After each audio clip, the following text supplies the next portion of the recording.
రామాయణం వాల్మీకి రాసిన రాముడి కథ, రావణుడి వధ, సీతమ్మ చరిత్ర.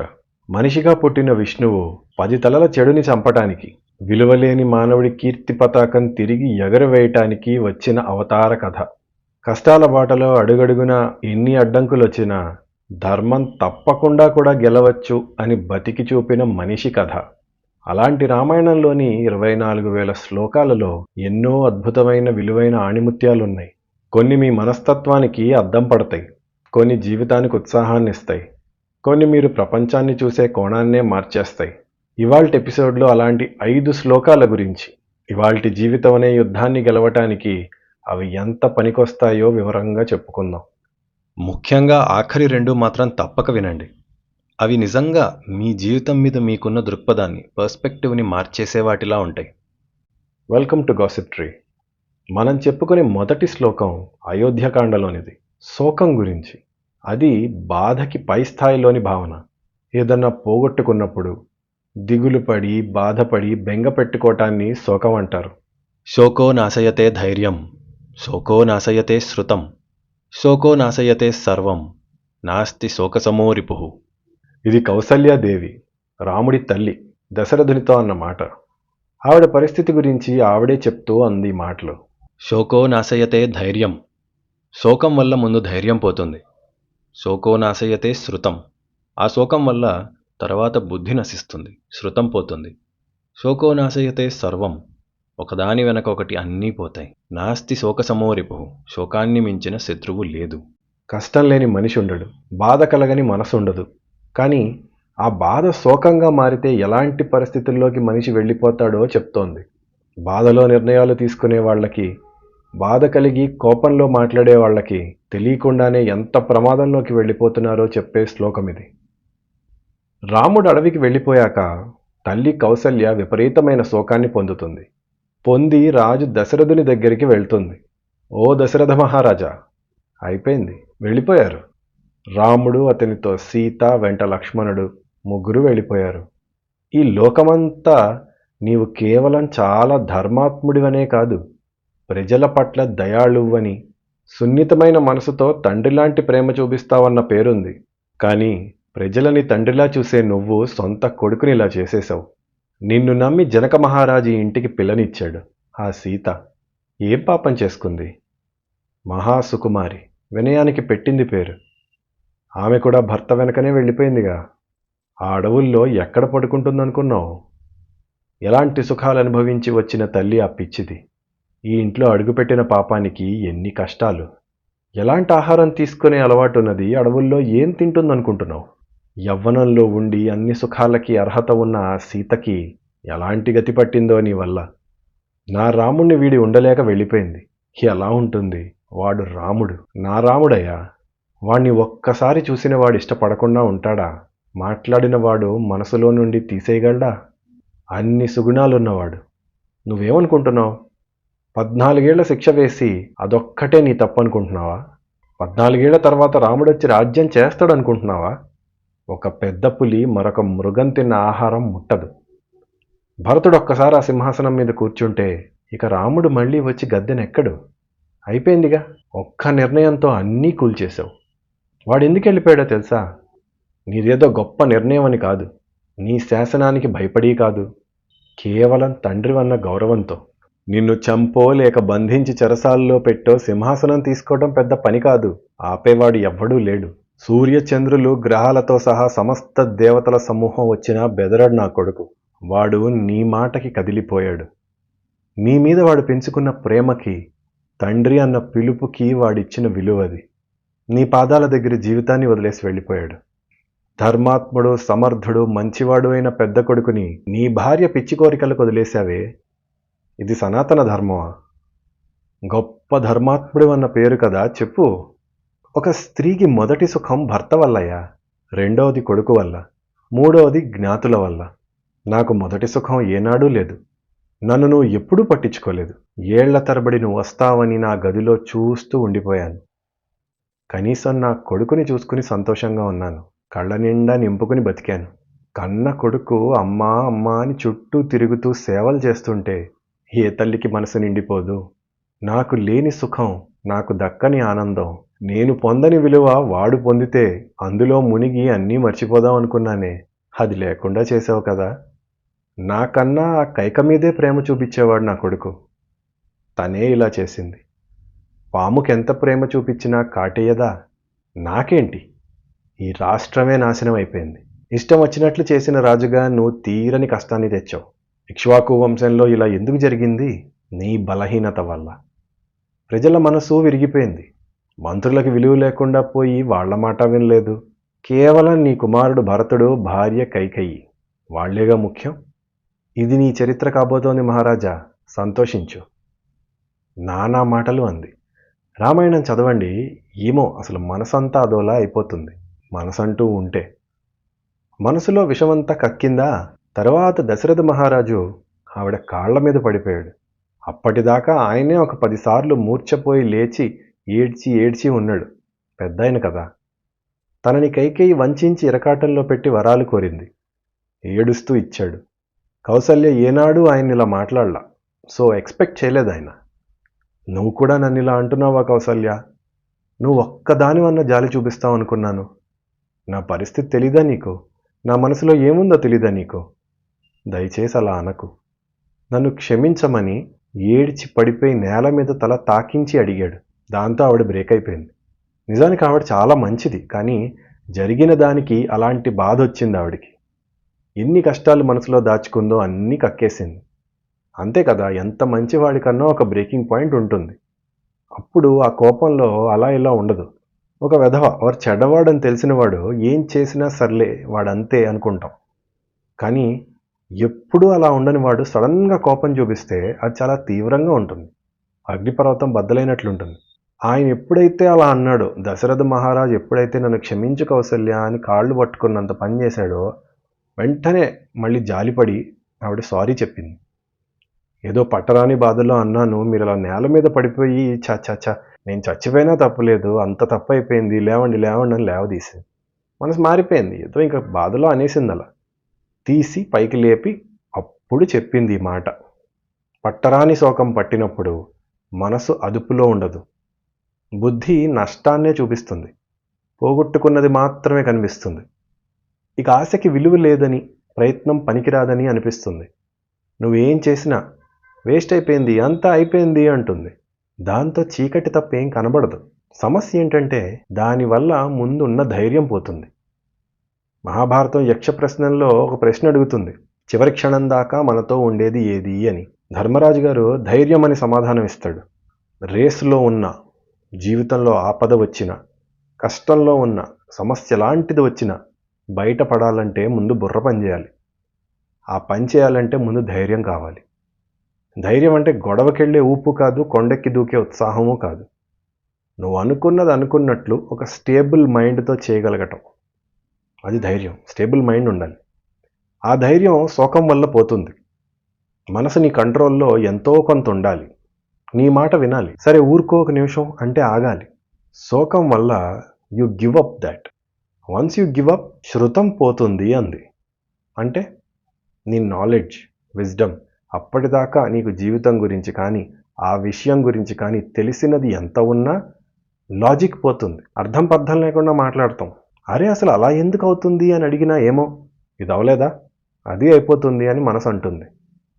నీకు అప్పటిదాకా ఉన్న ఇంటెలిజెన్స్, నాలెడ్జ్, తెలివి, జ్ఞానం, అనుభవం, తర్కం ఏమి అన్నీ దీనికి వ్యతిరేకంగానే పనిచేస్తాయి. శృతం పోవటం అంటే అది. ముందు ధైర్యం పోతుంది, తర్వాత శృతం పోతుంది. ఒక ఉదాహరణకి, ఒక ఆట ఆడేటప్పుడు ఫిట్నెస్ ఉండాలి. ఫిట్నెస్ ఉంటే బుర్ర పనిచేస్తుంది, లేకపోతే శరీరం సహకరించక దాని మీదనే ధ్యాస అంతా ఉంటుంది. ఆడలేను, ఇంకా ఎప్పుడు ఆపేద్దామా, ఇంకా ఎంతసేపు ఆడాలరా నాయనా అన్నట్టు ఆ ఆలోచనలన్నీ దాని మీదే ఉంటాయి. ఫిజికల్ ఫిట్నెస్ ఒకటి, మెంటల్ ఫిట్నెస్ ఒకటి. సో ఆ మెంటల్ ఫిట్నెస్ని శోకం పోగొడుతుంది. ధైర్యం పోయి బుర్ర సరిగా పని చేయక మొత్తం అన్నీ పోతాయి వరుసగా. అండ్ ఆల్సో నమ్మకం పోతుంది. గెలుస్తామన్న నమ్మకం ఉండదు. ఏమో నా కర్మ ఇంతే, అవదు అంటాడు. బ్యాడ్ లక్ అంటాడు, ఐరన్ లెగ్ అంటాడు. లాజిక్ ఉందా? లేదు, కానీ అంతే, అలాగే అంటాడు. లేకపోతే ఇష్టం పోతుంది. ఐఎమ్ నాట్ ఇంట్రెస్టెడ్ అంటాడు. జన్మలో మళ్ళీ దాని మొహం చూడండి అంటాడు. ఏవేవో అనేసి అసలు ఇష్టం, కోరిక అన్నీ పోతాయి. వీటితో సమస్య ఏంటో తెలుసా? ఇవన్నీ టెంపరరీనే. కౌసల్యాదేవికి చూడండి, ఇప్పుడు దశరథుడు సారీ చెప్పగానే మనసు మారిపోయింది. కానీ అన్న మాటలు శోకంలో అనేసింది. ఈ శోకంలో తీసుకునే నిర్ణయాల వల్ల పోగొట్టుకున్న వాటి గురించి మళ్ళీ కొన్ని రోజులాగి, అంతెందుకు కొన్ని గంటలాగి కూడా మళ్ళీ సరే నార్మల్కి వెళ్ళిపోదాం అనుకుంటాం. ఏదో అలా అనేశాను, వద్దన్నాను, ఇప్పుడు కావాలి, మరి దొరుకుతుందా? కోపంలో ఏదో విరక్కొట్టేశా, కొంచెం సేపు అయ్యాక నార్మల్ అయ్యాక కావాలి, ఎలా? కుదరదు. అలా ముందెందుకు చేసావు? బ్రెయిన్కి లాజిక్ పోయింది. అమ్మ అడిగింది ఇవ్వలేదు, నాన్న నలుగురు ముందు తిట్టాడు, ప్రమోషన్ రాలేదు, భార్యతో గొడవైంది, భర్త మాట వినలేదు, శోకం వచ్చింది, మైండ్ స్టెబిలిటీ పోయింది, ఇంకెప్పుడు ఇలాగే ఉంటుంది జీవితం అనేసుకున్నావు. బుద్ధి పనిచేయాల. శోకంలో నిర్ణయాలు 4వ రోజే మారిపోతాయి. కానీ వదిలేసిన ఉద్యోగం, విసిరేసిన ఫోను, దాటిన గడప, మాటల గాయం వదిలిన బాణం లాంటివే కదా, తిరిగి రావు. నీకొచ్చే ఏ కష్టము కూడా గుర్తుపెట్టుకో, బాగున్న వాటిని పాడు చేసుకునేంత విలువైందైతే కాదు. అందుకే శోకం వచ్చినప్పుడు ముందు చేయాల్సింది మౌనం వహించు. చంపేయాలంత కోపం వచ్చినా మౌనం, ఆగో నిమిషం. శోకంతో పాటు శృతం పోతుందని చెప్పాం కదా, కాబట్టి కరెక్ట్గా ఆలోచించవు. అలాంటప్పుడు నిర్ణయాలు తీసుకోకూడదు. ఒకసారి ఒక అతను అన్నాడు, నా భార్యకి నాకు గొడవైనప్పుడల్లా నేను బాగా ఆలోచించి ఆవిడని ఒక ప్రశ్న వేస్తా. ఆ ప్రశ్నతో గొడవ సాల్వ్ అయిపోతుంది అనుకుంటా, కానీ ఇంకాస్త పెద్దదవుతుంది. ఏంటది అని అడిగాం.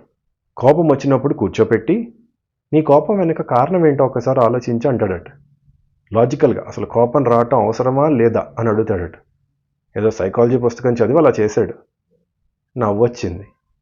లాజిక్లు పోయినప్పుడే కదా కోపం వచ్చేది. ఆలోచించి ఎవడన్నా కోపడతాడా? ఆలోచన మసకబారేంత శోకం వస్తేనే కోపం. మీకు నిజంగా ఆ వ్యక్తితో సంబంధం విలువైందైతే తప్పు రైటు అక్కడ కాదు. అంత విచక్షణ ఉంటే కోప్పడరుగా అసలు. కష్టమే, కానీ ప్రయత్నం చేయండి. So keep com, do nothing. ఆ మౌనం దాటాక దొరుకుతాయి సమాధానాలు. కర్మఫలంగా ఎత్తిన జన్మలో కష్టం ఒక్కటే కన్ఫర్మ్ బర్త్ వేసుకుని ఉంటుంది. నువ్వు శోకం పొంది తత్కాల్ టికెట్ వేసుకుని మరీ జీవితాన్ని పాడు చేసుకోక్కర్లేదు. So just wait. కౌసల్య దశరథుడి దగ్గర ఒప్పుకుంది శోకం ఎంత ప్రమాదకరమో. నిజానికి ఆవిడ కష్టం ఎవ్వడూ వెనక్కి తీయలేడు, and not easy to handle. అలాంటిది ఆవిడ ఆ మాట అంది. నీ కష్టం ఎంత, శోకం ఎంత, ఎవరికి వారే తీర్పు చెప్పుకోవాలి. రామాయణం అంటే కేవలం ఒక పుణ్యకథగా చదవలేదు, దాన్ని ఒక గాసిప్గా చదివాను. అవును, ప్రతి వ్యక్తి కథని మీతో చెప్పే ఒక గాసిప్గా చదవండి. అందులో లోతు అర్థమవుతుంది, నీతి అర్థమవుతుంది. ఈ ప్రయత్నం మీకు నచ్చినట్లయితే ఒక్కసారి వాల్మీకిని తలుచుకుని ఛానల్కి సబ్స్క్రైబ్ అయిపోండి. నెక్స్ట్ శ్లోకం చెప్పుకుందాం. మన రెండో శ్లోకం యుద్ధకాండలోనిది. నిరుత్సాహం వల్ల జరిగే పరిణామాల గురించి, వచ్చే నష్టం గురించి. ముందు శ్లోకం శోకం గురించి, మనసులో కరిగే భావనల గురించి. రెండోది నిరుత్సాహం గురించి, అంటే పని జరిగేటప్పుడు ఎదురయ్యే కష్టాలకి గివింగ్ అప్ గురించి. నిరుత్సాహస్య దీనస్య శోకపర్యాకులాత్మనః సర్వార్థా వ్యవసీదంతి వ్యసనం ఛాదిగచ్చతి. ఈ మాట సుగ్రీవుడు రాముడితో చెప్పే మాట. మోర్ ప్రాక్టికల్ అండ్ డైనమిక్ పరిస్థితుల్లో చెప్పింది ఇది. ఒక నిజమైన మిత్రుడు ఒక సమర్థుడైన స్నేహితుడిని ప్రోత్సహించడం అంటే ఎలా ఉండాలో చూపించే సన్నివేశం ఇది. ఏ మనిషికి ఎక్కువ పని చేయటం వల్ల నీరసం రాదు. అలసట ఎప్పుడూ మనసుతోనే మొదలవుతుంది. ఒక మోయలేని కార్యం ఎత్తుకున్నప్పుడు అలసట రాదు. సాహసం చేయడానికి తప్పని పరిస్థితుల్లో దిగినా అలసట రాకపోవచ్చు. కష్టమైన శత్రువుతో పోరుకు జరుగుతున్నప్పుడు కూడా రాకపోవచ్చు. అదృష్టం కలిసి రానప్పుడు, ఏం చేయాలో అర్థం కానప్పుడు ముందుకెళ్లే ఉత్సాహం పోతుంది. అప్పుడు అలసట వస్తుంది. విజయం సాధించడానికి నిజానికి అత్యంత మేధావి అవ్వక్కర్లేదు, లేక అందరికన్నా బలవంతుడు అవ్వక్కర్లేదు. పర్సిస్టెన్స్ ఉండాలి, ఒక్కో అడుగు ముందుకు వేసే ఉత్సాహం ఉండాలి. అండ్ ఎవరికన్నా తోడు కావాల్సింది ఇక్కడే. అలా ఉత్సాహం కోల్పోయిన రాముడికి నిజమైన స్నేహితుడు సుగ్రీవుడు చెప్తున్న మాటలివి. నిరుత్సాహస్య దీనస్య శోక పర్యాకులాత్మనః. ఉత్సాహం కోల్పోయినవాడు, దీనంగా నా చేతుల్లో ఏమీ లేదు అని కూర్చున్నవాడు. శోక పర్యాకులాత్మనః అంటే శోకంలో మునిగినవాడు. సర్వార్థా వ్యవసీదంతి వ్యసనం ఛాదిగచ్చతి. తన లక్ష్మినంతా పోగొట్టుకుంటాడు, తన సంపదనంతా పోగొట్టుకుంటాడు. తనకున్న కష్టాలు ఇంకా పెరిగిపోతాయి. వానరుల సైన్యంతో కలిసి రామలక్ష్మణులు సముద్ర తీరానికి వెళ్తారు. ఆ దక్షిణ సముద్రం హోరెత్తి ఉన్న చోట కూర్చుని రాముడు హనుమంతుడి లంక గురించి చెప్పిన విషయాలన్నీ వింటాడు. సీత బతికే ఉంది.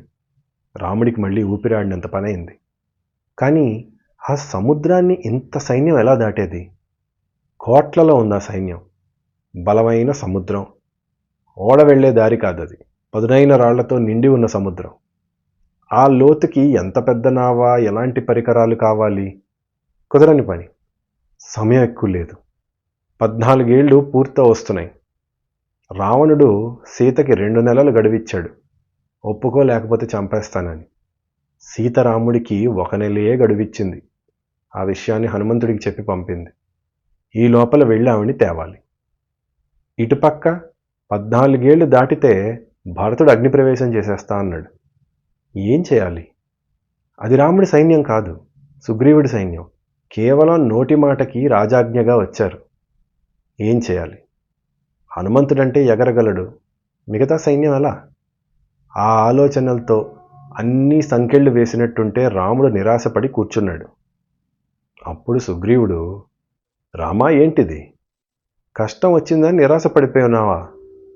నిరుత్సాహపడేవాడు, దీనంగా ఉండేవాడు, శోకంలో మునిగినవాడు అన్ని శక్తులున్నా అవి పోయి మునిగిపోతాడు. లే. అస్మిన్ కాలే మహాప్రాజ్ఞ సత్వమాతిష్ట తేజస శూరాణం హి మనుష్యాణం తద్విధానం మహాత్మనాం వినష్టేవా ప్రణష్టేవా శోకః సర్వార్థనాశనః. ఒక పని చేయాలని చాలామంది అనుకుంటారు. ఆ పని చేస్తాను అని కొంతమంది దిగుతారు. మార్గంలో చిక్కులు ఎదురైతే తప్పించుకోవటం కొద్దిమంది చేస్తారు. దాటలేని కష్టాన్ని ధీటుగా ఎదుర్కొనేవాడు ఎక్కడో ఒకడుంటాడు.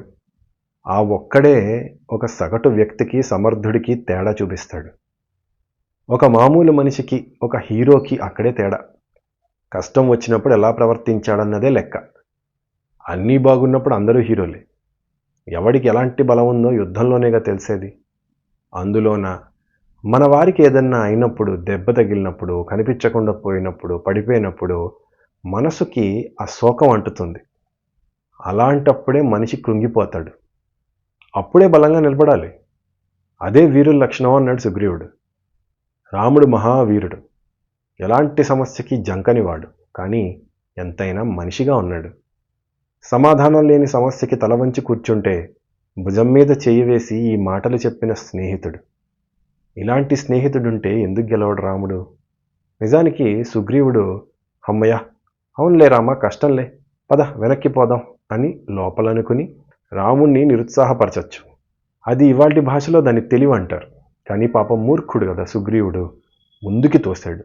అది కూడా పిచ్చి మాటలు చెప్పి కాదు, లేనివి చెప్పి కాదు, ఉన్న ధైర్యాన్ని గుర్తు చేశాడు. నువ్వు ధనస్సు పట్టుకుంటే 3 లోకాల్లో నీకు ఎదురు నిలిచేవాడెవడయ్యా? నువ్విలా ఉండవేంటి? చచ, లే. అక్కడ సీతమ్మ కష్టాన్ని విన్నావుగా రామా. నీ వెనక మేమందరం ఉన్నాం. నీ ప్రాణానికి నా ప్రాణం అడ్డు. వైఫల్యం గురించి ఆలోచించకు. పని ఎలా పూర్తి చేయాలో అది మాత్రమే ఆలోచించు. బుద్ధికి పని చెప్పు. ఉత్సాహం పోతే బుర్ర పనిచేయదు రామా, పని వదిలేద్దాం అనిపిస్తుంది. సో సుగ్రీవుడి మాటల్లో ఏంటి? లాస్ట్ బాల్ వరకు మ్యాచ్ అవనట్టే. చాలామందికి స్కిల్స్ ఉంటాయి. కొంతమంది మొదలు కూడా పెడతారు, సగంలో కష్టాలు వస్తాయి. హీరోకి కూడా క్లైమాక్స్ ముందే కదా అతిపెద్ద సమస్య వచ్చేది. సో అలాంటప్పుడే వాడు హీరోనా కాదా తెలుస్తుంది. మీరు ఒక మాట అడగచ్చు, అన్నిసార్లు అలా బలంగా ఉండలేం కదండి, పట్టలేని బాధ వల్ల పూర్తిగా నిరాశ పొందితే పడిపోతే ఎలా? అది తప్పు ఎలా అవుతుంది? లోపం ఎలా అవుతుంది? It's human. దానికి ఒకటే ఒక పచ్చి నిజం. Very simple question, who cares? ఒక మహానుభావుడు సినిమా పాట రాశాడు, ఇది కాదే విధిరాత అనుకోదే ఎదురీత అని. ఇంకో ఇంగ్లీష్ సినిమా డైలాగ్ ఉంది, threat is evident, fear is a choice. ఆపదలు ఉంటాయ్యా, భయం అన్నది నీ చాయిస్. నువ్వు ఏమన్నా అనుకో, కూర్చోపెట్టి జాలి చూపించడానికి అమ్మో నాన్నో కాదు జీవితం. ఇది ఇలాగే ఉంది. 2 అవకాశాలు నీకు. యాక్సెప్ట్ చేసి ముందుకెళ్తావా, లేక ఓడి వెనక్కి వెళ్ళిపోతావా? నీ ఇష్టం. ఓడినా గెలిచినా ఇంతే గ్యారంటీ. ఏం మారదు, జాలి ఎవరు చూపించరు. సో రంగంలోకి దిగటమే. కానీ దానికి ముందు నీకు నువ్వు తెలియాలి. గుడ్డిగా కళ్ళు మూసుకుని మంటల్లోకి దూకి కాన్ఫిడెన్స్ ఉంది, ఉత్సాహం ఉంది అనుకోకూడదు. ఇక్కడ రాముడు ఎలాంటి వాడు?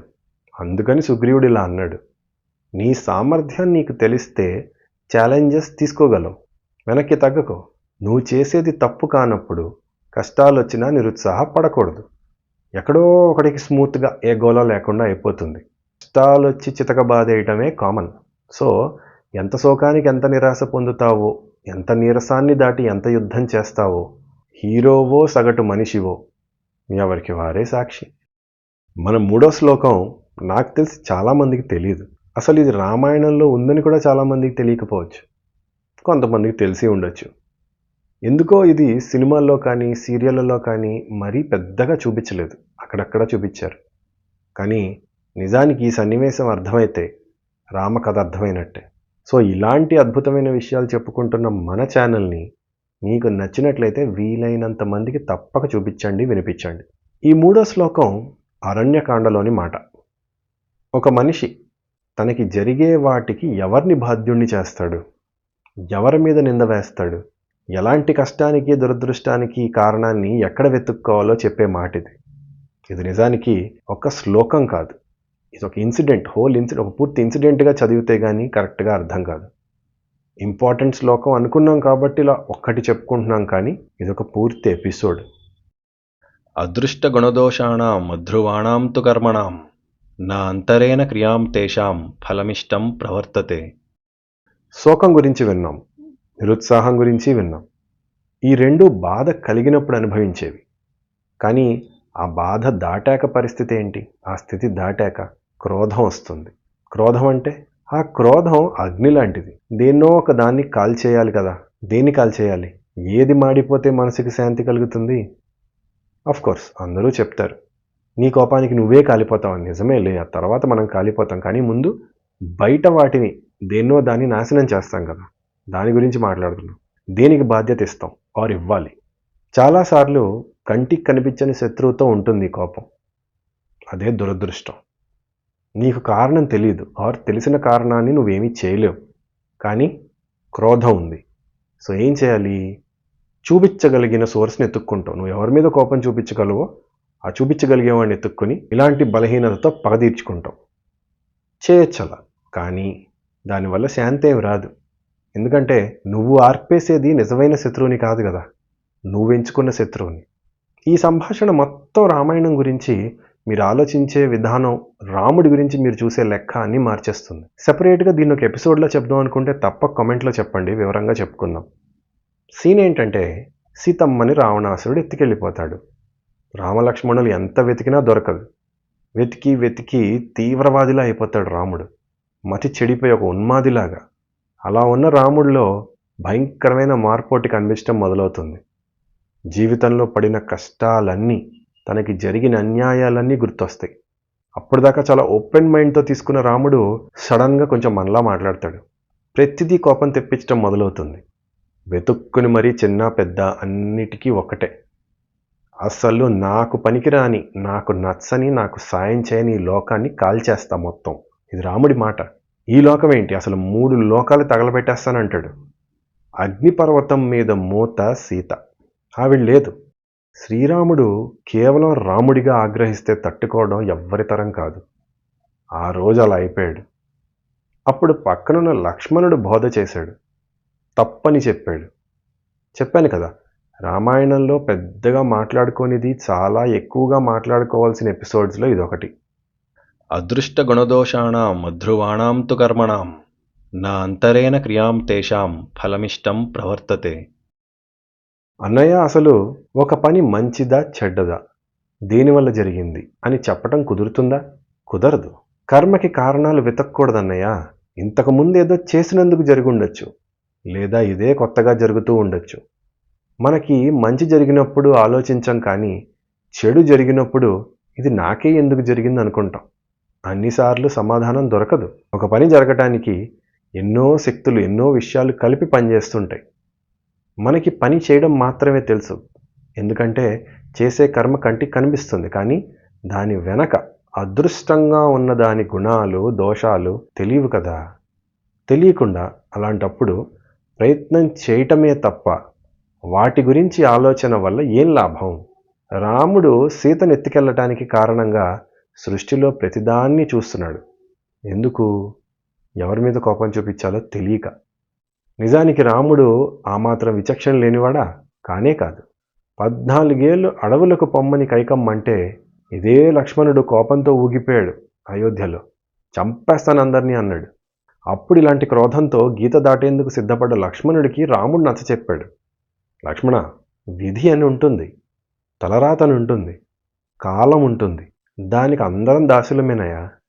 లేకపోతే నిన్న రాత్రి రాజునవుతానని అంటమేంటి? నన్ను ఎంతగానో ప్రేమించే కైకమ్మ పొద్దున్నే లేపి ఇదిగో ఇలా చెప్పడం ఏంటి? దీనికి తర్కం ఉండదు, అదే విధిరాత. కానీ అలా జరిగేవే అదృష్టాలు దురదృష్టాలు అంటాం. అప్పుడు అలా అన్న రాముడు ఇప్పుడు ఉన్న పరిస్థితి వల్ల అలా అయిపోయాడు. కాబట్టి లక్ష్మణుడు అంటున్నాడు, నీకు కష్టం వచ్చిందని దానికి కారణం తెలియనప్పుడు దొరికిన దాని మీద కోపం చూపిస్తే ఎలా అన్నయ్య? ప్రయత్నం చేసి సరైన కారణం కనుక్కుందాం. తత్వతో హి నరశ్రేష్ఠ బద్ధ్వా సమనుచింతయ బుద్ధ్యా యుక్త మహాప్రాజ్ఞ విజానంతి శుభాశుభే. రామాయణంలో చెప్పుకున్నాం కదా, రాముడి క్యారెక్టర్కి ఈ సందర్భం అద్దం పడుతుంది. రాముడికి వనవాసం చేయని తప్పుకొచ్చింది. శూర్పణఖ దానంతట అదే వచ్చి పెట్టుకుంది గొడవ. కరదూషణులు అంతే. రాముడి జోలికి వాళ్లే వచ్చి మరీ ఇబ్బంది పెట్టారు. ఇది చాలామందికి జరిగేదే. రాముడు ఎలా హ్యాండిల్ చేశాడు అన్నదే కదా రామాయణం. ఈ ఒక్కచోట గాడి తప్పేలా ఉంటే లక్ష్మణుడు అంటాడు, అన్నయ్య, నీవు ఈరోజు కోపానికి దొరికిపోయావు. బుద్ధి పనిచేయట్లేదు కనుక ఉన్నది ఉన్నట్లు చూడలేకపోతున్నావు. ఉన్న విషయాన్ని ఉన్నట్టు చూడగలిగే నీలాంటి వాళ్లే కష్టం వచ్చినప్పుడు ఎంత దుఃఖం చెందితే ఎలా? నీ బుద్ధి చాలా గొప్పది. దానితో చేయాల్సింది చూడు. మంచి చెడు సరిగ్గా ఆలోచించు. అంతేకాని అన్ని పాడు చేస్తా అలా అంటావేంటి? అలా చేయడం తప్పు కదా. ఇక్ష్వాకు వంశంలో పుట్టినవాడివి, దశరథ మహారాజు కొడుకువి. మన వంశ పెద్దలు గుర్తున్నారు కదా. వశిష్ఠుడు, విశ్వామిత్రుడు నీకు గురువులు. అలాంటి వాళ్ళ దగ్గర జీవితాన్ని, సమస్త శాస్త్రాలని పొందినవాడివి. నువ్వు చేసే పొరపాట్లు ఎంతమందికి చెడ్డ పేరు తెస్తే ఒకసారి ఆలోచించు. నరులలో శ్రేష్ఠుడివన్నయ్యా నువ్వు. నువ్వే యూస్లెస్ ఫెలోవి, చేతగాని వాడివి కాదు. You are the best among men. So ఉన్న పరిస్థితి ఉన్నట్లు బుద్ధితో ఆలోచించు. Don't get carried away. నీ శోకం, కోపం అన్నీ నీ బుద్ధిని కమ్మేస్తున్నాయి. ఆలోచించు, మంచి చెడు అప్పుడు సరిగా తెలుస్తాయి. మార్క్ ట్వైన్ అంటాడు, don't ask what the world gave you, it was here first.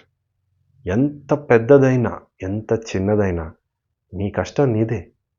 లోకం దానికి శిక్ష అనుభవించదు, అనుభవించకూడదు. అలా చెయ్యొద్దు. చేసేవాళ్ళని చూసి పోన్లేరా పాపం కష్టాల్లో ఉన్నాడని కూడా జాలి పడద్దు. ఎందుకంటే లోకంలో అతి విలువైనది, అతిగా వ్యర్థమయ్యే రిసోర్స్ జాలండి. నువ్వు ఒకడి మీద అనవసరంగా చూపించే జాలి మరొకటి కష్టాన్ని మింగేస్తుంది. వాడు చేసే తప్పుని తెలియకుండా సమర్థిస్తుంది. ప్రతి దానికి ఏడ్చేవాడి మీద జాలి ఏడుపు గొంతులో దాచుకుని మౌనంగా కష్టపడుతున్న వాడి కడుపు కొడుతోంది. సో కష్టం వస్తే కారణం మీద అటాక్ చెయ్యి.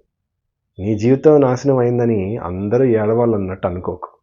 రాముడంతటి వాడు ఒక పొరపాటున, ఒక చిన్న వీక్ మూమెంట్లో అలా అనుకున్నాడు. నీ కాపురం కూలిపోతే ఆఫీస్లో నీ కింద వారిని లేటుగా ఉంచి అనుభవించండి అనకు, తప్పది. నీ సంసారం సరిగ్గా లేదని పెళ్ళిళ్ళ వ్యవస్థనే నాశనం చేద్దామంటే అలా?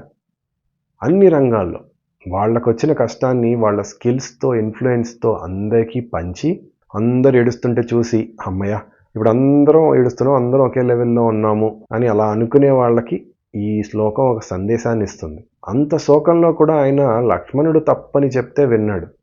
అవునని మనసు మార్చుకున్నాడు. నిజమేరా లక్ష్మణ, నా తండ్రి చనిపోయినా నువ్వున్నావురా నాకు, అందుకని కళ్ళు తెరిపించావు అని మళ్ళీ కదిలాడు. నేను మళ్ళీ చెప్తున్నా, రాముడిని విష్ణువుగా కాదు, మనలో ఒకడిగా చూడండి. అప్పుడు ఆయనలో దేవుడు మీకు ఇంకా బాగా కనిపిస్తాడు. దేవుడు ఎందుకు ఎలా అయ్యాడో అర్థమవుతాడు.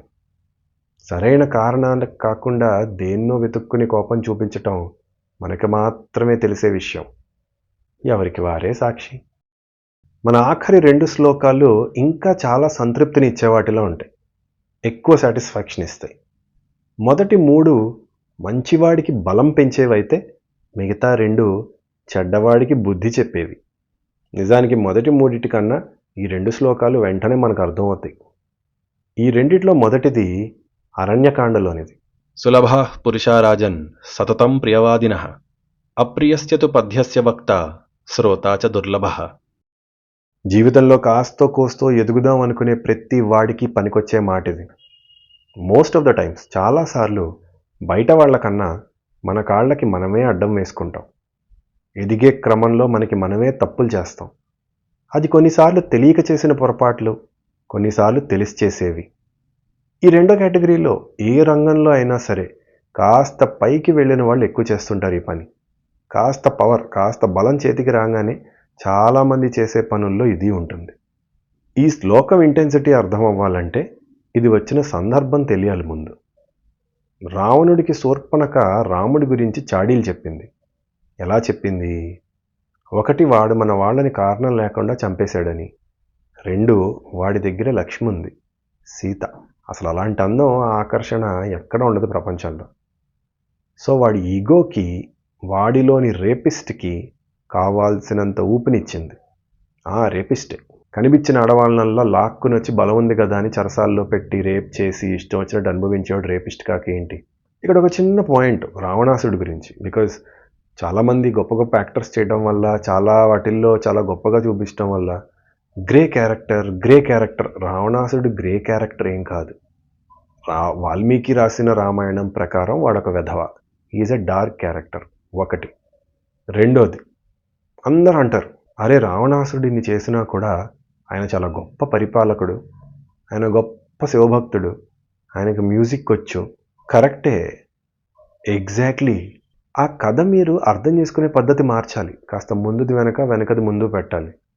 ఏంటంటే రావణాసురుడు సీతమ్మని ఎత్తుకెళ్ళాడు, ఇలాంటి తప్పులు చేశాడంటే, కానీ వాడు శివభక్తుడు, కానీ వాడు గొప్ప మ్యూజిషియను, కానీ వాడు గొప్ప రూలరు, ఇవన్నీ కూడా ఉన్నాయి కదండి అంటారు.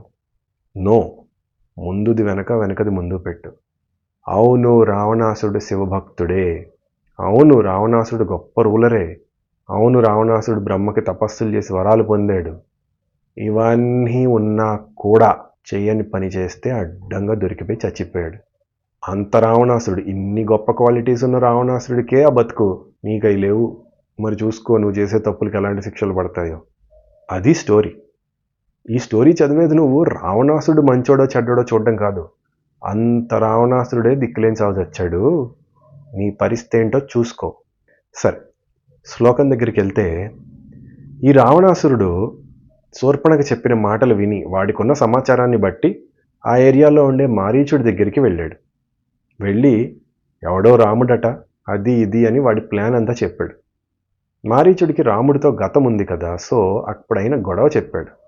వాడితో వద్దురా రావణ అని చెప్పాడు. అది ఎలా చెప్తాడంటే ఒక సరైన మాస్ సినిమాలో సీన్కి ఇన్స్పిరేషన్ లాగానే ఉంటుంది అది. అలాగే మనకి ఇన్స్టాగ్రామ్ ఛానల్లో please take your time and watch the channel. సరే, మారీచుడు చెప్పాడు, కానీ రావణాసురుడు వినడుగా. వింటే వాడెందుకు అవుతాడు?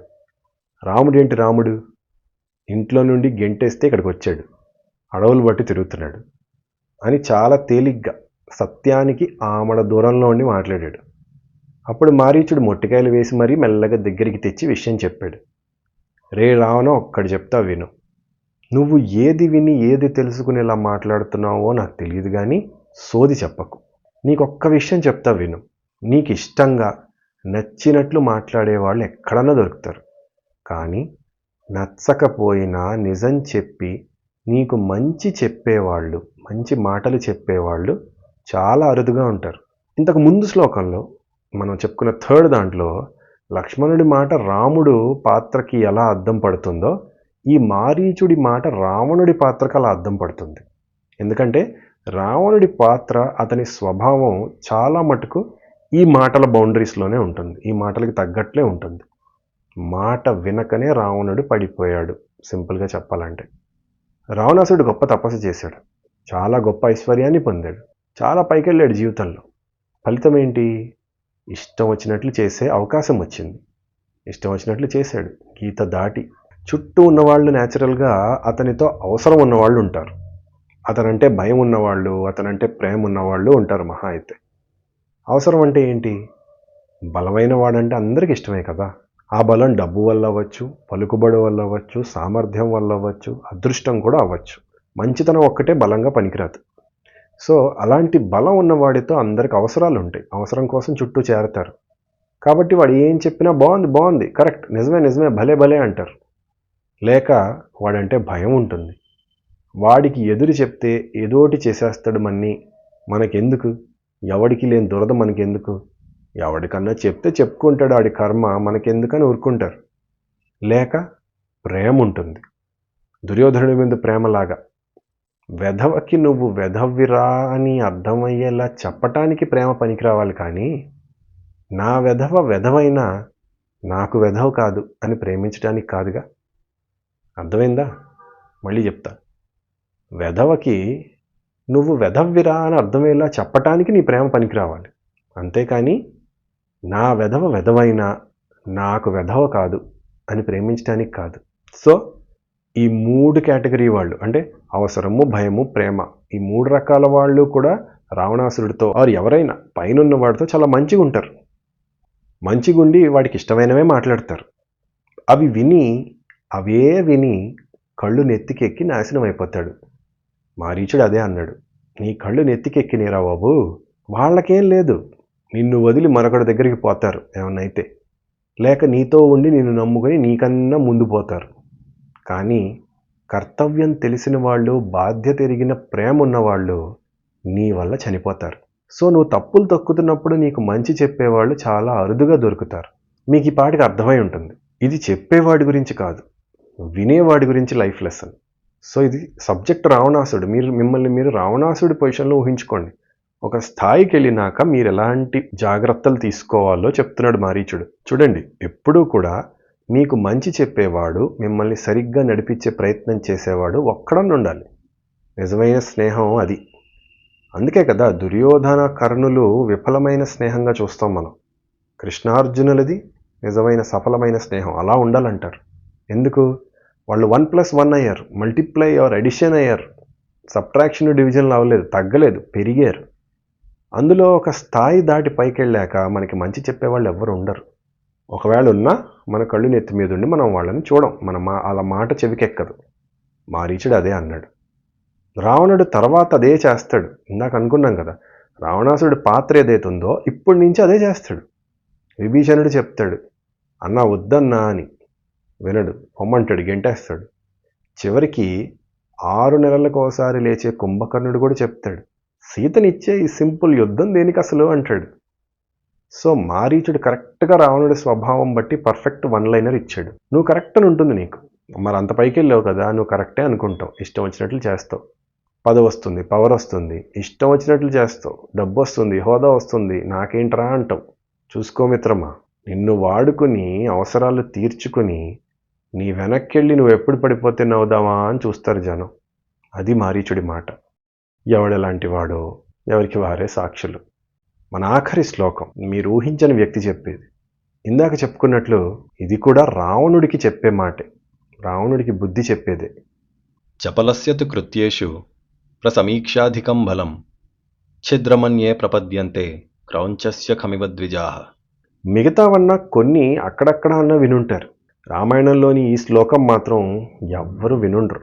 బాధ్యత గల పదవుల్లో ఉన్న పెద్దల దగ్గర నుండి సమాజంలో ప్రతి మనిషికి పనికొచ్చే మాట ఇది. నిర్ణయాలు తీసుకునేటప్పుడు ఎలాంటి బుద్ధితో ఉండాలి. ఇందాక చెప్పుకున్నట్లు ఇది అంతే. మన ఓటమి ఎక్కడి నుండో రాదు, మనం చేసే పొరపాట్ల వల్లే వస్తుంది. తెలిసి చేసినా తెలియక చేసినా ఒక తప్పు జరిగాక దాని ఫలితం వచ్చేస్తుంది. చపలస్య తు కృత్యేషు ప్రసమీక్షాధికం బలం ఛిద్రమన్యే ప్రపద్యంతే క్రౌంచస్య ఖమివ ద్విజాః. ఈ శ్లోకం అర్థం ఏంటంటే, బలం ఉంది కదా అని చాపల్యంతో పనులు చేస్తే ఆ పనులు శత్రువులు కానీ చుట్టుపక్కల వాళ్ళు కానీ చూసి దాన్ని ఎక్స్ప్లాయిట్ చేస్తారు. ఆ చపలత్వం వల్ల వాళ్ళు మనని ఓడించి నచ్చినట్లు చేసుకుంటారు. ఒక పని చేసే ముందు దానివల్ల వచ్చే మంచి చెడులు ఆలోచించి చేయాలి, కానీ మూడొచ్చింది కదా అని పనిలోకి దూకకూడదు. సీత కోసం రాముడు సైన్యంతో సహా వారధి కట్టి వచ్చేశాడు అని తెలుసుకున్న రావణుడు సైన్యాన్ని సిద్ధం చేస్తున్నాడు. యుద్ధకాండలో రామరావణ యుద్ధం దగ్గర కుంభకర్ణుని నిద్ర లేపాక తాను నేరుగా సభలోకి వచ్చి మాట్లాడతాడు ఈ మాటలు. మీ ఆఫీస్లో మేనేజర్స్కి, వాళ్ళపైన పెద్ద బాసులకి, బిజినెస్ ఓనర్లకి, ఇంట్లో పెద్దలకి, చివరికి మీకు కూడా వర్తిస్తుంది ఈ మాట. ఒక విషయం, కుంభకర్ణుడు అన్నాడు ఈ మాట. సో తనేమీ తినేసి పడుకుని బుద్ధిహీనుడు కాదు. రావణుడు సీత గురించి, రాముడి గురించి ఉన్న పరిస్థితి మొత్తం చెప్తాడు. చెప్పాక అడుగుతాడు కుంభకర్ణుడు, అన్నయ్య అసలు సీతని ఇక్కడికి తీసుకొచ్చే ముందు మంత్రులతో చర్చించావా? నువ్వు రాజువి కదా, నీ ప్రజలు నీ రక్షణలో ఉంటారు కదా, వాళ్ళ క్షేమం లాభం నీ పనులు బట్టే ఉంటుంది కదా. ఎవరి జోలికన్నా వెళ్ళేటప్పుడు పూర్వాపరాలు చూసావా? అప్పుడు అడగకుండా ఇప్పుడు పెద్ద మంచి రాజులాగా ఈ మీటింగ్లు ఏంటి? ఏదో అందరినీ నిర్ణయాలు అడిగి తీసుకునేవాళ్ళలాగా పెట్టేవేంటి? కాకపోతే ఒకటండోయ్, మళ్ళీ ఇది విని మీరు కుంభకర్ణుడు మంచివాడే అని కథలు పుట్టించొద్దు. విలన్స్కి కూడా లాజిక్స్ ఉంటాయి కదా, బుద్ధి ఉంటుంది. ఇది బేసిక్ కామన్ సెన్స్ అంతే. వాడేమీ మంచి పని చేయట్లా. ఇక్కడ చూడండి, మంచిగా ఉండాలని ఏం చెప్పట్లా కుంభకర్ణుడు. అందుకనే ఇది మరీ ఇంట్రెస్టింగ్. మనం సరే మంచోళ్ళు మంచి మాటలే చెప్తారు అనుకుంటాం, కానీ ఒక వెధవ కూడా రావణాసుడి కంటే బెటర్గానే మాట్లాడుతున్నాడు. వాడంత వెధవ రావణాసుడు. తప్పు రైట్ అనట్లేదు, చేసేది చేసుకో, నాకు అనవసరం. కానీ నీవు చేసే పని నీకన్నా పనికి రావాలి కదా. నీ మంత్రులతో చర్చ చేసావా? ఇది చేస్తున్నా ఓకేనా అని అడిగావా? ఎప్పుడైనా రాజు న్యాయంగా పనులు చేస్తే తర్వాత పశ్చాత్తాపం ఉండదు. ఒక పద్ధతి ఫాలో అవ్వాలి. పెద్దలు సలహా ఇస్తారు, మంచి చెడు ఆలోచిస్తారు. ఉపాయం ఆలోచించకుండా చేసే పనులు ఎలా ఉంటాయంటే అన్నయ్య, శుభ్రం లేకుండా యజ్ఞంలో వేసే హవిస్సుల్లాగా. అంటే వృధా అవటమే కాదు, వ్యతిరేక ఫలితాలు వస్తాయి. అంటే ఒక పని చేస్తే దానివల్ల ఏమేమి అవ్వచ్చు? మంత్రాంగం ఉంది, అందుకేగా చెప్పడానికేగా. నీతి ఏదో నీతి కానిదేదో తెలియకుండా ముందు చేయాల్సిన పనులు తర్వాత చేయాల్సిన పనులు ముందు చేస్తుంటే తెచ్చే ముందు పెట్టాలయ్యా మీటింగు, తెచ్చేసాక ఎందుకు పెడుతున్నావు ఇప్పుడు మీటింగ్ అన్నాడు. ఇలా చెప్పి అప్పుడు ఆ శ్లోకం చెప్పాడు. ఎందుకంటే నీకు అడిగే అలవాటు లేదు కాబట్టి మంచి చెడు ఎవరు చెప్పట్లా నీకు. కొందరు చెప్పినా నీకు వినే అలవాటు లేదు కాబట్టి మనకెందుకులే అని ఊరుకుంటున్నారు. ఇది ఎవడు చెప్పాడు? ముందు మరీచుడు చెప్పాడు అప్పుడు, ఎత్తుకొచ్చే ముందు. ఇప్పుడు రెండోసారి ఎవరూ ఊహించని వ్యక్తి చెప్తున్నాడు. ఆ కుంభకర్ణుడు ఇంకా అన్నాడు, ఇక్కడ కొందరు ఇంకాస్త ఒత్తిడి చేసి నీకు బుద్ధి చెప్దామన్నా నువ్వు అవకాశం ఎక్కడిచ్చావు? విభీషణుడి కేసు అదే కదా. కొంచెం చనువు తీసుకుని వెళ్ళాడు ప్రైవేట్ ఛాంబర్స్, ఆయన సొంత మందిరంలోకి వెళ్ళి అన్నా తప్పన్నాను కొంచెం గట్టి చెప్పాడు, పోరా బయటకు అన్నాడు. సో వచ్చి ఇప్పుడు ఏం చేద్దామని నన్ను నిద్రలేపు మరీ ఎందుకు పెట్టావు మీటింగు? అసలు కుంభకర్ణుడు ఇంత అంటాడని ఎవరైనా అనుకుంటారా? రావణాసురుడు షాక్ అయ్యాడు, కోపం వచ్చినట్టు తిట్టాడు. విని కుంభకర్ణుడు సరే వెళ్తాలే అని వెళ్ళాడు. అవన్నీ తర్వాత. కుంభకర్ణుడికి నాన్సెన్స్ వద్దు అంతే. రాముడు మంచోడా రావణుడు మంచోడా అయ్యేం లేవు ఆయనకి. తెలివిగా ఉండాలి, బలం ఉంటే సుఖంగా ఉండాలి, కానీ ఏరి కోరి దోలెందుకు అన్నాడు. ఉన్న ప్లాన్ వేసుకుని చేయాలి పనులు. నచ్చింది చేస్తే బెడిసి కొడితే మరి అందరం పోతాం. ఈ రామాయణం ఎప్పటి కదా? యుగాల క్రితం. మేనేజ్మెంట్లో ఉన్న వాళ్ళందరికీ ఇది ఒక లైఫ్ లెసన్ నేర్పించదా? ఎందుకు ఇది ఇంపార్టెంట్? ఇప్పుడు హెచ్ఆర్ టీమ్స్ ఉంటాయండి ఆఫీసులలో, పాలసీలు పెడతారు. అది ఎవరికి ఉపయోగం? ఎవరికి నిజంగా పనికొస్తుందో తెలీదు. ముందు పెట్టేస్తారు, పెట్టేసి స్టేక్ హోల్డర్స్ అని ఉంటారు, వాళ్ళ అభిప్రాయం అడగరు. నచ్చింది ఇచ్చేసి మీరు హ్యాపీగా ఉండాలి చప్పట్లు కొట్టమంటాడు. ఎలా? నాకు ఇది కావాలని నీకు ఎవడు చెప్పాడు? ఇప్పుడు మన టీములకి మేనేజర్లు ఉంటారు, వాళ్ళు నిర్ణయాలు తీసుకుంటారు, అడిగింది తప్ప అన్నీ ఇస్తారు. కొన్నిసార్లు తెలిసి కావాలని పక్కదారి పట్టించడానికి చేస్తారు, మరి కొన్నిసార్లు తెలియక బుద్ధి తక్కువై చేతకాక చేస్తారు. ఏరా అయితే ఉంది మూతి పగలడానికి. నష్టపోయేది ఎవరు? మొత్తం వ్యవస్థ. ముందు పోయేది కిందున్న ప్రజలు, సారీ పనికొచ్చే ఉద్యోగులు.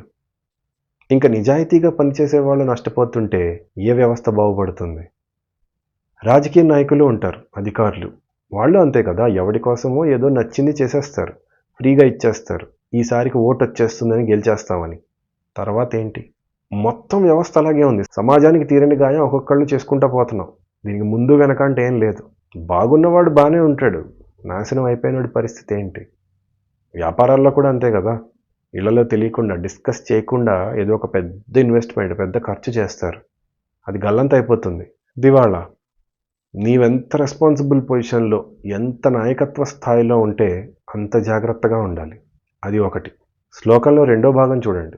క్రౌంచపక్షులు చేసిన రంధ్రంలోలా నీ శత్రువులు నిన్ను ఉపయోగించుకుని నీకే గాయం చేస్తారు. తప్పు వల్ల నష్టపోయే మూర్ఖుడే కాదు, అప్పుడప్పుడు పొరపాట్లు చేసే మంచివాడికి కూడా పనికొస్తుంది ఇది. నీ లోపం తెలిసినవాడు, నువ్వు అన్నీ మంచోడివే, తెలివైనవాడు, అన్ని రకాల మంచోడివే, కానీ తొందరపాటు, చపల స్వభావం ఉంది. నీ లోపం తెలిసినవాడు దాన్ని వాడుకుంటాడు. వీడికి బలం ఉంది కానీ తెలివి లేదురా, ఆత్రం ఎక్కువ అనుకుంటాడు. ఇప్పుడు ఈ కథలో కూడా శూర్పణఖ ఏం చేసింది? రావణుడు అతిశయం తెలుసు, బలం ఉంది నాకు అని ముందు వెనక ఆలోచించకుండా దూకుతాడని తెలిసే రెచ్చగొట్టింది. రావణాసుడికి కూడా చెల్లెల గురించి తెలుసు కదా. తనేం పాపం చేయనట్లు కావాలనే రాముడు తన్ని అలా ముక్కు చెవుల్ని కోయించినట్లు చెప్తే ఒక్కసారి కూడా దాన్ని అడగలేదు. అసలు వాళ్ళున్న చోటికి నువ్వు ఎందుకు వెళ్ళావే? సరే నువ్వు వెళ్ళావు సరే, ఆ 14,000 మందిని ఎందుకు చంపాడు? వాడు వచ్చి చంపడు కదా. చంపాడా లేక వీళ్ళే కెలికితే చంపాడా? సరే ఇది ఏదో అబద్ధం చెప్పింది కన్విన్సింగ్గా, తర్వాత ఎంక్వైరీ చేయాలి కదా. మంత్రుల్ని పంపి అరే అసలు ఏం జరిగిందో సరిగ్గా కనుక్కున్నాడని పంపాలా? లేదు, డైరెక్ట్గా దూకాడు. ఎందుకు? అతిశయం, చపల స్వభావం. నాదేంటి, నాకున్న బలానికి ఆలోచించాలా మళ్ళీ? ఎందుకు మన దగ్గర లేరా? గొడవలకే కాదు, కుటుంబ వ్యవహారాల్లో కూడా ఇలాంటివి జరగవా? ఆవేశంలో ఇల్లు వదిలి పెళ్ళిళ్ళు చేసుకుంటారు. ఇష్టమైన వాళ్ళని పెళ్లి చేసుకుంటాం, స్వతంత్రం సరే, కానీ హితం కోరే వాళ్ళ మాట కూడా ఒక్కసారి వినొచ్చు కదా. ఆలోచించి నిర్ణయం తీసుకోవడం మంచిదే కదా. డిబేట్ అవుతుంది, డిస్కషన్ అవుతుంది, మీకు క్లారిటీ, స్పష్టత వస్తుంది. మంచిదే కదా. ఒక ఫెయిల్ అయిన రిలేషన్షిప్ వల్ల ముఖ్యంగా కొన్నిసార్లు పసిపిల్లలుంటే ఎన్ని జీవితాలు నాశనం అయిపోతున్నాయి, ఎన్ని జీవితాలు అనుభవించాలా నరకం. చాయిస్ తీసుకున్నాక తేడా జరిగితే మళ్ళీ ఎవరు? ఆ తల్లిదండ్రులేగా వచ్చి ఆదుకోవాలి. క్యాన్సిల్ కల్చర్ ఎక్కువైపోతున్న ఈ రోజుల్లో ఏ ఒక్కడూ మరొకడి సలహా కానీ క్రిటిసిజం కానీ తీసుకునే పరిస్థితుల్లో లేనప్పుడు ఇది ఎంత విలువైన శ్లోకమో చెప్పక్కర్లేదు. నన్ను వేలెత్తి చూపిస్తావా అంటమేనా? ఒక్కసారి ఆలోచించు, పాయింట్ ఉంటే చెయ్యి, ఎవడు చెప్తే ఏంటి, తీసుకో, ఎవరేమన్నా పట్టించుకోకు, నీ ఇష్టం వచ్చింది చెయ్యి, కరెక్టే, కానీ ముందు విను, చివరికి నచ్చింది చెయ్యి. అలా చేయలేని తొందరపాటున్న మనసుల్నే వలవేసి మరీ ఇరికిచ్చి వశం చేసుకుని జీవితాలు నాశనం చేస్తున్నారు. అన్నీ అయిపోయాక నిజస్వరూపం చూపిస్తారు, అప్పటికే చేతులు కాలిపోయి ఉంటాయి. మతం మారిపోతుంది, జీవితం జారిపోతుంది. ఆడా మగ ఇద్దరూ మోసపోతున్నారు తొందరపాటులో. ఏడ్చేం లాభం? ఆ రోజు ఇచ్చిన సలహా వినుంటే బాగుండేదని చీకటి గదిలో ఒంటరిగా ఏడిస్తే ఏం చేయగలం? అందుకని ఈ శ్లోకం. యః పశ్చాత్పూర్వకార్యాణి కర్మాణ్యభిచికీర్షతి పూర్వం వా పరకర్యాణి న స వేద వయావయౌ. ఆలోచించాలి, నిర్ణయం సరైనదా కాదా, అది ఎందుకు చేస్తున్నాను, దానివల్ల అవుట్కమ్స్ ఎలాంటివి ఉండొచ్చు. ఒకసారి మంచి కోరే వాళ్ళని, విషయం తెలిసిన వాళ్ళని అడుగుదాం ఏమంటారో. అలా చేసే నిర్ణయాలు ఫెయిల్ అయినా నలుగురు వెనకుంటారు, నీకు ఆలోచించటము వస్తుంది. అదండి, శ్రీరామనవమి సందర్భంగా ఎన్నో గొప్ప గొప్ప శ్లోకాల్లో ఒక 5 చెప్పుకున్నాం. రామాయణం చరిత్ర, అందులో ఉన్నవన్నీ ఈ నేల మీద నడిచిన జీవితాలు. ప్రతి కథలాగానే వాళ్ళ కథలు మనకి ఏదోటి చెప్తాయి. చరిత్ర తెలుసుకునేదే మన పూర్వీకులు చేసిన తప్పుల్ని మనం చేయకుండా ఉండటానికి. వాళ్ళ కథల్ని గాసిప్లా చెప్పుకున్నాం కదా. ఇప్పుడు మీలో మీరు ఈ వీడియోలో కంటెంట్ని గాసిప్ చేయండి. చేసుకుని మీకేమనిపించింది కామెంట్ చేయండి, నలుగురికి చెప్పండి. I hope you enjoyed the story. మళ్ళీ మరొక కథతో మళ్ళీ కలుద్దాం. జై శ్రీరామ్.